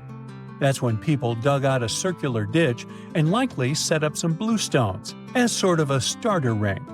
Later, they added the sarsens and even topped some of them with horizontal stones to form those famous arches you see today, also known as the trilithons. These ancient builders had some challenges on their hands. How would they move the rocks? There's an old theory known as the ice road that suggests that the rocks were moved by natural icy pathways that formed during the winter. This way, they could slide the rocks down all the way to Stonehenge. But hey, if we're talking about a distance of over 100 miles, that's not too realistic. Anyways, this theory was debunked because it was warmer back then than it is today. There's also the river theory, which suggests that the rocks were floated along the river from the quarry to the site. But if we're talking about sarsen rocks, they're too heavy to float. So there goes that theory. What we're saying is, no one knows how the rocks were moved. Another interesting science tidbit came from all the research done in Stonehenge. A recent laser survey of the stones revealed the different stone working methods used, and has shown that some of the parts of the monument were more carefully finished than others. In particular, the northeast side and the inner faces of the central trilithons were finely dressed. FYI, a trilithon is one of Stonehenge's most famous shapes. It's when 2 huge monoliths receive a third one on top of them, connecting the 2 together. This fancy word is simply Greek for having 3 stones. But anyways, the bigger question, and the reason Stonehenge is so famous, is why it was built in the first place. Theories are all over the place, and some sound like they're straight out of a sci-fi show. So here's a rundown of the most popular ideas. There's, of course, the solar calendar theory. This one supposes that the stones are aligned with the movements of the sun, especially during the summer and winter solstices. During the summer solstice, the sun rises to the left of the heel stone, that's the lone stone outside the main circle, lighting up the entire monument. Some say it's the ancient version of a calendar, marking the year's longest and shortest days. Some archaeologists think Stonehenge might have been an ancient healing center. Pieces of bluestone have been found chipped away, possibly by people who believed they had healing powers. The theory goes that people traveled from all over to come to Stonehenge in hopes of a cure for whatever was ailing them. There's also some speculation that Stonehenge was the place to be. Think of it as an ancient gathering spot. Some evidence suggests that communities from distant areas traveled to Stonehenge for gatherings, feasts, and ceremonies. Studies of bones found near the site show they came from all over Britain, making it a sort of prehistoric meetup location. Imagine you've booked a tour through the jungles of Costa Rica. All of a sudden, you stumble upon a huge stone sphere, nearly the length of a king-sized bed in diameter. How on earth did it end up there? And what does it symbolize? You immediately ask your guide. He's not as amazed as you are and tells you that there are actually several hundreds of them scattered across the south of the country. The mysterious stone spheres don't have an official name. The locals simply call them las bolas, which means balls in Spanish, while historians refer to them as diquis spheres, after the culture that produced them. Scientists have studied the sediment layers of the Earth around them and estimate that the earliest were made around the year 600 CE, and the newest ones date to the year 1000 CE. Many of the spheres were relocated after their initial discovery, and that's why archaeologists can't date them precisely. The diquis culture completely disappeared shortly after they were discovered by the Spanish in the 16th century. Unlike the Mayas and the Aztecs, the myths or legends of these peoples didn't survive, so they cannot explain the existence of the mysterious orbs. More than 300 of these objects have been discovered so far, with some being smaller than 1 inch in diameter, and the largest measures 6.6 feet in diameter, standing taller than most humans. Although there are ones made from limestone, most spheres were carved out of a coarse version of basalt, a type of rock that forms when lava cools rapidly. Some orbs weigh up to 15 tons, and in most cases, their surface is smooth to the touch, although there are coarse, mostly unfinished pieces. If we throw away the theory that river erosion naturally sculpted the spheres, the ancient people seem to have created them by hammering boulders with other rocks. Once they got the rough shape they were aiming for, they would polish the rock to perfection, using techniques such as controlled fracture and grinding. The mysterious spheres are located in the Diquis Delta, on the coast of the Pacific Ocean. Most of them can be found in a place called Farm 6, which, alongside 3 other sites, was proclaimed a UNESCO World Heritage Site in 2014. The area contains other finds from the pre-Columbian era, such as paved areas, burial sites, and mounds. For centuries, the stone balls were hidden under a thick layer of sediment that protected them against the elements and looters until they were unearthed during the 1930s. The company that owned the land was clearing the rainforest for banana plantations when they stumbled upon these unusual stone constructions. Some were damaged by bulldozers, and some by workers trying to pry them open, as they believed there was gold hidden inside. It took a while before the authorities intervened to stop further damage to the finds. Doris Stone, the daughter of an executive of the company that owned the land, was the first to study the spheres. In 1943, she published an article in a leading American archaeological journal, turning the world's attention to the orbs. Expeditions soon followed, and archaeologists were immediately able to determine that the stone formations were human-made, probably created by the ancient indigenous population of Costa Rica. To this day, no one has been able to fully explain their function in a scientific way. It means there's still room for some wild theories about the sphere's origins and true purpose. The most popular theory in the scientific community is that the stone spheres served as decorations and status symbols, as many of them were found near the houses of chieftains. Local tribal leaders were also laid to rest with some of the smaller balls, So these stone formations were definitely associated with power in some way. Chiseling a boulder to perfection involved a lot of labor and planning, and only powerful individuals could afford it at the time. The other popular theory is that the boulders were used for astronomical observations. Individual spheres represented stars or planets, like a primitive map of the night sky. Since they were perfectly round, it was easy to roll them around. Before the jungle engulfed them, the area where they were found was a flat alluvial plain, ideal for rolling large boulders around. Another version of this theory suggests that the stones were used as boundary markers, much like modern border stones, which are also mostly made from stone. Finally, legends from other tribes that lived in the area tell of how the spheres were cannonballs that the deity of thunder used to drive away the deity of winds and hurricanes. We still don't know the original purpose of the Costa Rican spheres, but they remain an important part of the country's national identity. The National Museum in the Costa Rican capital, San Jose, has 6 of them in its courtyard. Many other spheres have become prized garden decorations for wealthy Costa Ricans. There's even one at Harvard University. More than a millennium after they were created, the mysterious stone spheres of Costa Rica are still associated with power and wealth.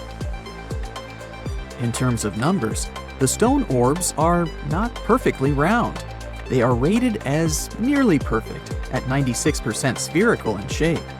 And while even that is pretty impressive, the spheres of Costa Rica are not the only ones of their kind. Nearly a decade ago, workers came across mysterious giant stone spheres deep underground in a coal mine in northern Asia.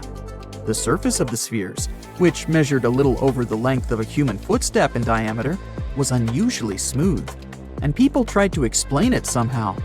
Some were certain they were out of this world, and others suggested the spheres were actually petrified dinosaur eggs. Scientists quickly put an end to further discussion, as it turned out that the mysterious spheres were concretions. Those are rock formations that take millions of years to form deep underground. Think of a pebble that picks up snow as it rolls down a hill. That's how concretions are made. Groundwater, rich in sediment and minerals, flows around the sediment, slowly shaping it into a perfect orb. The process is quite common in nature, but most concretions are fairly small. The spheres found in the coal mine grew to their size in the mineral-rich ground, and they were big enough to get the press and the general public interested. Another possible case of concretions is the massive stone spheres found in the Visoko Valley in Bosnia. Samir Osmanagic, better known as the Bosnian Indiana Jones, was the first to explore those objects about as wide as the length of a London bus. He believes the stone spheres were carved by a lost civilization that lived in the area 1,000 years ago. The reddish color of the orbs, though, is proof to geologists that they are indeed concretions, rich in iron content. The Moki marbles, found in rural Utah, are similar in color to the Bosnian spheres. These tiny concretions are the size of toy marbles and consist of a sandstone core and a shell made out of hematite, an iron ore. In South Africa, miners have come across Klerksdorp spheres, which are similar in shape and size to Moki marbles. The only difference is that these ones formed inside volcanic sediments and ash. The most intriguing among human-made tiny spheres are probably the orbs found on several Greek islands. Scientists discovered 700 stones smaller than golf balls near the Bronze Age site of Akrotiri on the island of Santorini. They believe that the finds were between 3,600 and 4,500 years old.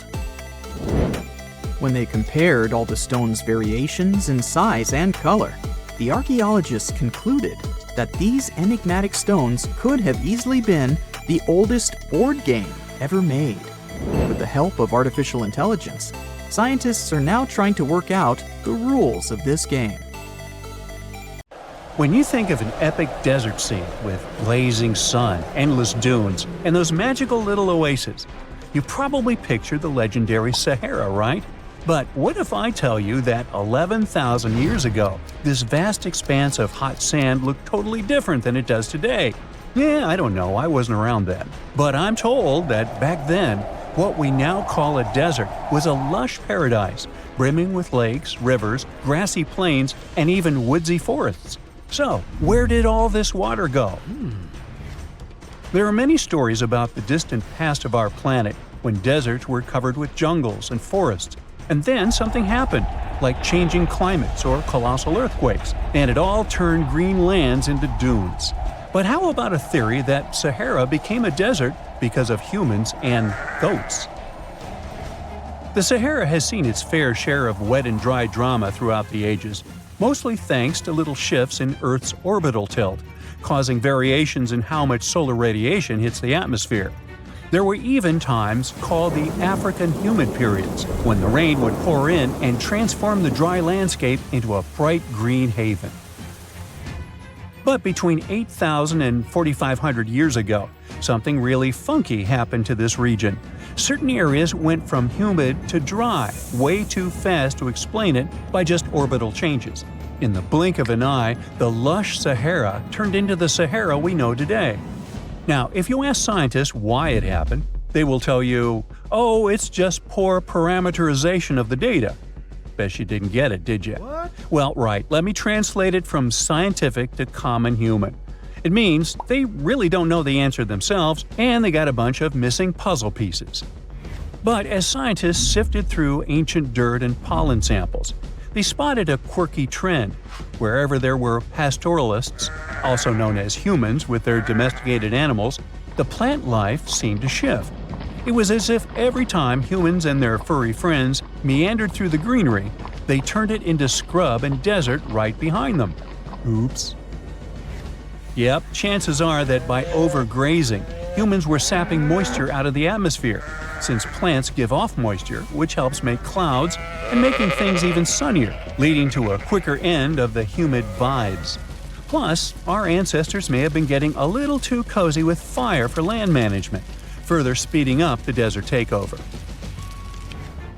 Anyway, scientists are sure that this lush Sahara would have turned back into desert eventually, even if humans hadn't shown up, thanks to Earth's natural rhythms. So there's no need to pin this abrupt change solely on humans. It could simply be about nature getting feedback from vegetation and dust cycles. It's difficult to determine what caused these changes, as it's all interconnected.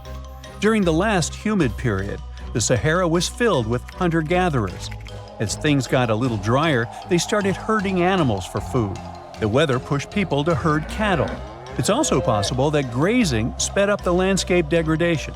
So, which came first, the chicken or the egg? Or in this case, the human or the cow? It's tough to tell with the evidence we have now. Now today, it's safe to say that water is no longer that big of a problem in the Sahara, even though it's a huge desert and the times of lush forests there are long gone. But technology's got us covered. For example, the Nubian Sandstone Aquifer System, the biggest underground water stash on the planet. It's nestled beneath the Sahara Desert's eastern edge and stretches across 4 northeastern African countries – Sudan, Chad, Libya, and Egypt, covering a whopping 770,000 square miles and holding around 36,000 square miles of groundwater. Just look at the pipes transported when it was being built. It's the world's largest irrigation project. No wonder it's feasible to thrive in the Sahara today. But imagine thriving in the Sahara Desert with just one water source. Sounds like a tough gig, right?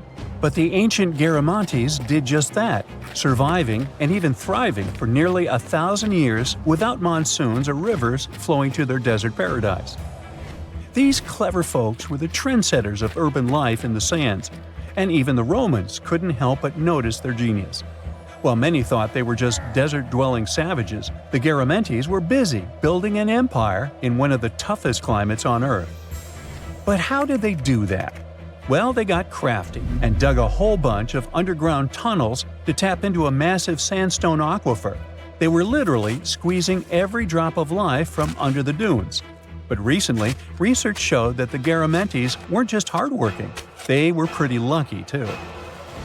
The Garamantes had an underground aquifer that brought water up to a hill where they built over 500 foggaras, which are irrigation systems, some stretching as long as 2.5 miles. It was like sipping water through a straw, which let them irrigate their crops for nearly a century, especially since even a little rain would help recharge the system. But eventually, due to rain insufficiency, the aquifer ran low, and reaching it again would have meant digging more tunnels and relying on more people. That's a tough problem, considering these people were in the middle of food and water shortages. Guess I don't need to tell you what happened to the Garamantes, do I? The fall of the Garamentian culture might be linked to several factors. It may have been due to climate changes, or they may have simply used their water resources too much. Back in the day, the Sahara Desert was actually fertile agricultural land, thanks in part to the cool irrigation system the Garamentians created. But since fossil water isn't something you can replenish over time, the groundwater levels dropped pretty low. This likely played a big role in the kingdom's decline by the late 7th century CE. That sounds like someone who hit a lottery jackpot, used up all the money, and went back to their original not-so-cool job once the bank account got fully drained.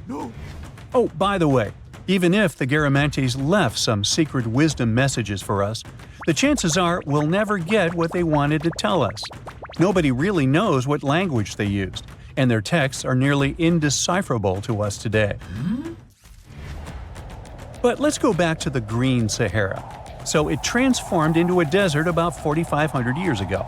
But today, we can understand how people lived in those times in the Sahara thanks to natural parks in Africa that have the ultimate outdoor art gallery. There are well over 15,000 ancient paintings and carvings depicting everyday life from around 11,000 years ago. However, if the carvings aren't enough for you and you feel like visiting an actual green desert, all you have to do is book a flight to California. One of the most beautiful phenomenon in the world, the superbloom, takes place here. Look at all these colors – orange, green, pink. It's a miracle. Wildflowers bloom right in the middle of a hot desert after several years of rainfall in dry places. It's such a bright and colorful landscape that superblooms can be seen from space. This rare phenomenon can be observed in other arid places and deserts in western and southern Africa, Western Australia, and Chile. In all these places, the weather is very hot and dry in summer. Mild humid air comes in winter, and this is the ideal environment for mass flowering. Flower seeds that lie in desert sands can wait for decades before starting to produce flowers. When the hot sun destroys all the weeds and grass, and the rainfall becomes enough to moisten the soil, the seeds are kind of like, well, okay, now it's our turn to play a big game. And then hundreds of thousands of tourists come to take photos and post these beautiful pictures on social media. And this, unfortunately, is one of the main dangers for flowers. Therefore, if you find yourself in a place like this, don't pick the flowers and don't trample on them. Stay on the path, don't litter. Take only pictures and leave only footprints. You get it? Good. The South Pole is more than penguins and endless snow. There's a hidden ghost world within it. Look, it's right here on the globe. Don't confuse Antarctica with the Arctic, which is at the top of our maps. Much smaller in size, and, let's face it, way less mysterious. The ice sheet covering Antarctica is about 1 to 3 miles thick, which is up to 16 Eiffel Towers stacked on each other. This massive blanket hides the true features and contours of Antarctica's land. We still don't know much about this mysterious continent, and it is ice and snow that are to blame. We still don't even know the true shape and size of this continent. Mapping Antarctica without some huge shovels is an incredibly hard task. But satellites learned to penetrate the ice with their cameras. And now we know there's actually an enormous, dramatic ancient landscape beneath the snow. The ghost of the past. About 90 million years ago, Antarctica was a much warmer place. It was actually a lush rainforest with tons of plants and probably teeming with life. It even had rivers flowing through it. Then the ice came. This happened about 34 million years ago, during the transition from the Eocene to the Oligocene, when our planet cooled significantly. It was the beginning of one of our several ice ages. The land remained, but now was hidden under ice and snow that got thicker and thicker. To a regular eye, Antarctica turned into a white desert, vast, flat, and featureless. Time went on. This massive ice sheet moved around, smoothing and shifting the ground beneath it. Over the millions of years, it changed what the land looked like. Now, if we looked under the ice, it wouldn't hold any signs of the original South Pole, except for one place. In areas where the ice is especially thick and doesn't move much, like in East Antarctica, it has actually worked the other way around. It became like a super thick blanket that protects the land. Normally, things like wind or rain slowly wear away the ground over time, changing its shape. But since we have this protective ice blanket, it prevents these natural processes from reaching the stuff underneath. So, the ground stayed almost the same for millions of years, like it's been frozen in time. This special area near the Aurora and Schmidt subglacial basins has become the ghost of Antarctica's landscape.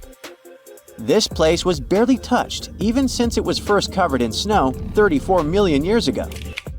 This is a historical footprint, a place that can tell us what Antarctica's ground looked like before it became a freezing nightmare. As scientists peered under East Antarctica, they saw an amazing ghost. The traces of the rivers that were flowing there millions of years ago, various valleys, and some weird little islands, as well as 3 big chunks of land shaped like the letter U. Hey, what's that all about? You see, the continents on our planet are moving constantly, sliding along the red-hot lava mantle like cereal on milk. Over history, they came together and broke apart several times. Hundreds of millions of years ago, several continents were a part of one enormous Gondwana. Antarctica was one of them. It used to be one huge landmass. But when Gondwana broke apart, the poor continent got stretched by tectonic forces. Parts of land were pulled away from each other. Whoosh! And they got torn apart. And that's how we got these big chunks or blocks of land under thick layers of ice. In any case, scientists now want to explore this ghost a bit more. But to study it deeply, they need to actually drill down through the ice, like using a straw to get to the bottom of a thick shake. This will help them pick up some rocks and dirt from way below to learn more about the Earth's history and climate. Antarctica is the 5th largest continent in the world, approximately bigger than the entirety of Europe or Australia, competing with the entire South America in size. Aside from East Antarctica, we discussed there are several more regions: Antarctica Peninsula, South Pole, West Antarctica, and the Ross Sea. The continent is basically a frozen sandbox, and all its hidden, mysterious landscape is actually less explored than Mars's terrain. We only know for sure that without ice, it wouldn't just be flat and empty, but an entire world full of big mountains, huge canyons, and even fiery volcanoes. Some of these volcanoes are so huge that they peak above the layers of snow. In West Antarctica alone, there are at least 138 volcanoes, though only about 8 or 9 are active today. One of the craziest ones is Mount Erebus, the southernmost volcano and the tallest one on the continent, about 12,500 feet high. And deep beneath the ice sheet, this guy hosts incredible, beautiful subvolcanic caves. The temperatures there are warm enough for t-shirts. The Antarctic Peninsula, or Lesser Antarctica, looks like a bunch of mountainous islands deeply underground. It has newer volcanic rocks that are part of the Pacific Ring of Fire, which is like a giant circle of volcanoes and earthquake zones around the Pacific Ocean. The Greater Antarctica is a huge part, almost as big as Australia. It consists of East Antarctica and the South Pole. Beneath the ice, it's a place of rocks that have been around for a very, very long time, including the special zone we mentioned. You probably know that Antarctica is nearly devoid of humans. No wonder, with a mean temperature of about -46 degrees Fahrenheit. But even though this place is horrifyingly cold and deserted, life still clings on. You guessed it, in the underworld. In 2017, scientists found DNA traces of algae, moss, and even possibly unknown small animals in the deep caves. That means that even in such crazy conditions, there are still unique ecosystems thriving in little isolated warm pockets beneath the snow. There was another incredible find beneath Antarctica's Ross ice shelf, a lively ecosystem vibing within an underground river. Scientists have long suspected that Antarctica's underworld should have some freshwater lakes and rivers. One day, a satellite spotted a groove there. They decided to explore it and used a hot water drill to melt their way through the ice. As they reached the underworld, they dropped a camera into one of those hidden fresh rivers. And at first, they thought they'd find just some rocks or something. But instead, they stumbled upon hundreds of amphipods, tiny shrimp-like creatures. Little ones instantly swarmed around the lens.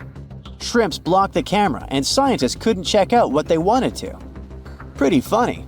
But at least that means that there really is an important ecosystem deep within Antarctica. Now, they're gonna explore it. And all this is just the beginning of the mysterious underworld. Antarctica's snow also hides the deepest canyon on Earth under the Denman Glacier. Well, Mariana Trench is still the deepest point on Earth, but it's a part of the oceanic crust, geologically speaking. Also, in 1958, explorers found a huge mountain range under the ice, as big and tall as the famous Alps Mountains. The range stretched for about 745 miles with peaks as high as 1.7 miles. And all this magnificence is buried under tons of ice. Who knows what else we might find there? Antarctica holds about 60% of our entire planet's freshwater, which means it would be pretty bad if it melted. For example, there's this Doomsday Glacier, officially known as Thwaites Glacier. It's a huge ice formation, about the size of Florida, and it's melting right now. Every year, the sea levels rise by 4% because of it. If this guy melts away completely, the sea levels all around the world will increase by 2 feet, which might not sound like a lot, but it would be catastrophic for coastal areas. Luckily, researchers have found that even if its ice shelf were to collapse in the next 50 years, the glacier itself wouldn't retreat as quickly as they feared. It's still losing ice rapidly, but it would be quite a slow process. Ever wondered what Earth would look like if it was split evenly between land and water? I mean like 50% land and 50% ocean. Like a cosmic pizza with just 2 toppings split equally. First things first, we all know that water is essential for life. That's why scientists search for water on other planets to find potential life. On our own planet, water covers about 71% of its surface, with most of it found in the oceans. What if we took away almost a quarter of that water and replaced it with land? If we did balance out the land-to-water ratio, we would see some pretty drastic changes. Due to the sea level drop, regions around the North and South Poles would dry up completely. Meanwhile, every continent on the planet would expand to reveal an enormous amount of new territory. This would be equivalent to the current surface areas of Asia, Europe, Africa, and North America combined. Imagine all those new vacation spots you could explore with all that land.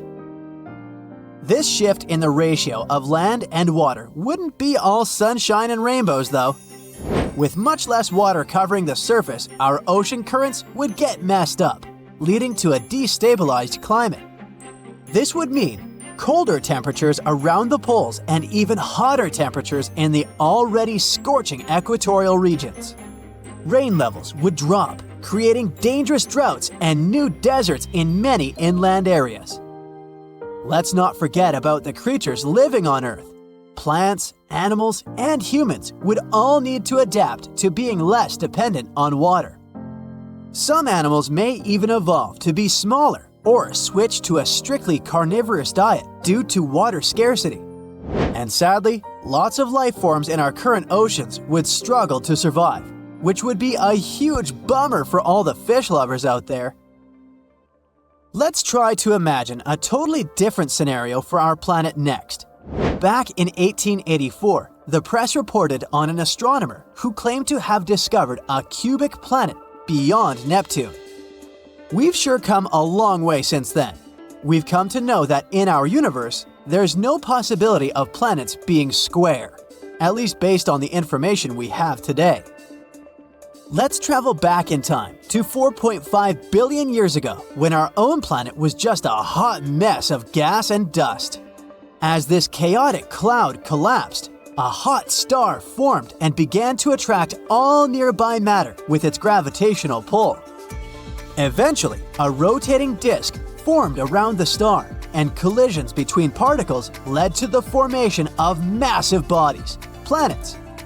And because gravity pulls equally from all sides towards the center, planets naturally take a spherical shape. But what if we spice things up and skew the distribution of gravity?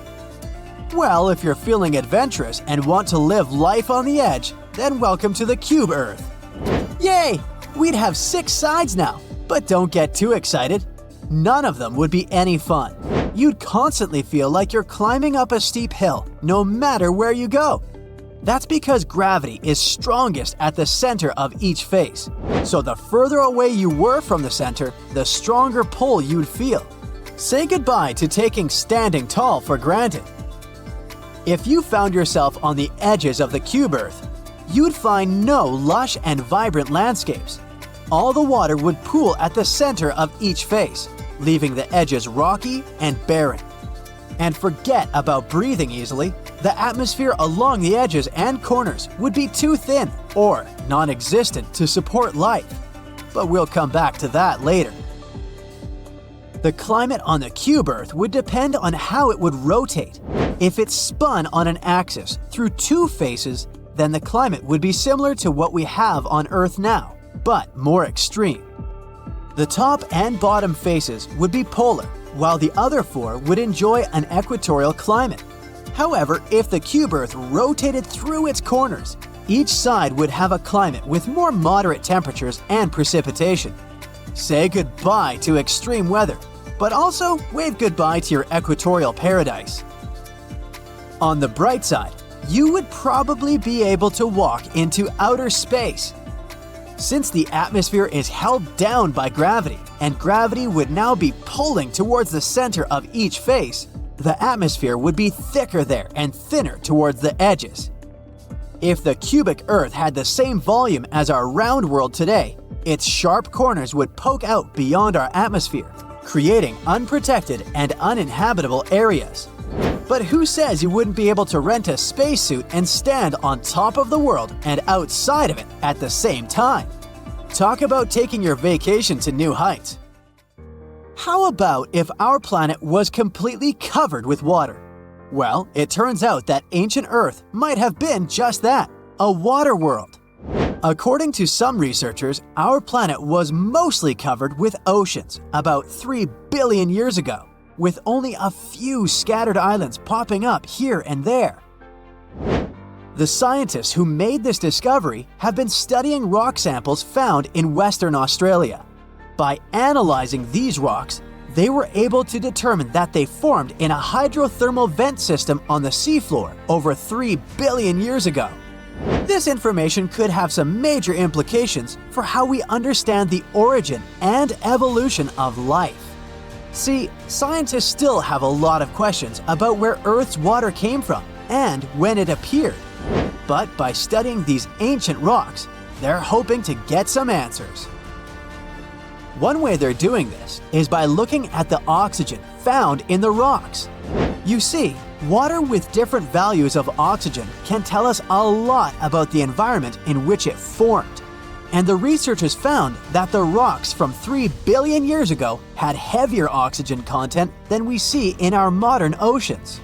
This suggests that at that time, dry land hadn't emerged yet, which means that Earth was mostly covered in water.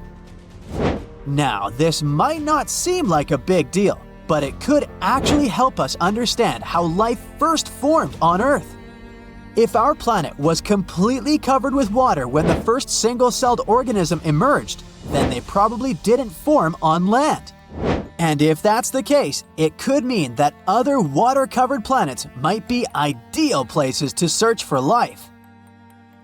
Our planet may never be fully covered in water ever again, but we might end up losing some, if not all, of our planet's hydration. Here's the deal. The sun is going to get hotter over the next few 100 million years. This isn't anything to do with humans and our shenanigans. It's just a natural thing that happens with all stars. The bad news is that the sun gets hotter, our planet is going to heat up too. And if things get really toasty, we're going to start losing our oceans to evaporation. Sure, we've got plenty of time to hit the beach before that happens. Experts have been working hard on a super fancy computer model to predict exactly when all this is gonna go down. And according to them, we've got around 1 billion years until things get seriously steamy. You might be wondering how they came up with that number. It turns out that when the sun gets hotter, it makes the atmosphere warmer too. And as the atmosphere warms up, more and more water evaporates from the oceans. There's a catch though.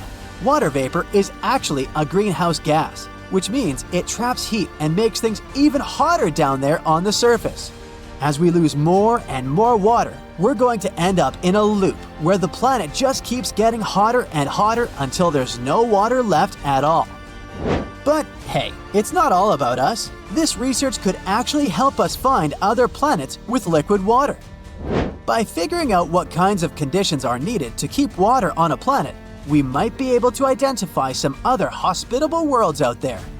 And who knows, maybe in 1 billion years, we'll have colonized one of those planets.